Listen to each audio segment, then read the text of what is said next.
दोस्तों नमस्कार, मैं सेल्फ सागर लिंबा से बेसिकली अहमदाबाद गुजरात से हूँ। आज हमारी ऑफिस पे आनंद ऑफिस पे यहाँ पे पूरी एंटायर टीम फोर्टन फैमिली की यहाँ पे इकट्ठा हुई है। इसका रीजन ये है कि आज मेरा खुद का बर्थडे है दोस्तों, और हमारा प्रोजेक्ट जो चल रहा है 100% डिसेंट्रलाइज सिस्टम, जिसका नाम है फॉरसेट फोर्टन, जो 25 अप्रैल 2025 को लॉन्च हुआ था। आज करीबन 6 महीने कंप्लीट हो चुका है दोस्तों, और 6 महीने में हमारी एंटायर टीम से करीबन 4 लोग अभी डायमंड बन चुके हैं दोस्तों, जिसमें मैं खुद भी डायमंड हूं, और पूरे गुजरात में पहले दिन से मैं टॉप अर्नर में पहली पोजीशन पे अभी भी चल रहा हूं दोस्तों।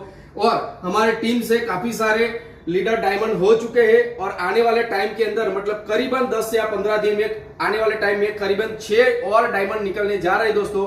अगर आपको भी ये सपना यहाँ पे साकार करना है दोस्तों, फाइनेंशियली फ्रीडम होना है, अपनी फैमिली का सपना पूरा करना है, तो मोस्ट वेलकम। हम आपके साथ है, साथ मिलकर यहाँ पे बहुत बड़ा इतिहास बना सकते हैं दोस्तों। Thank you very much. जय हिंद, जय फोर्टन।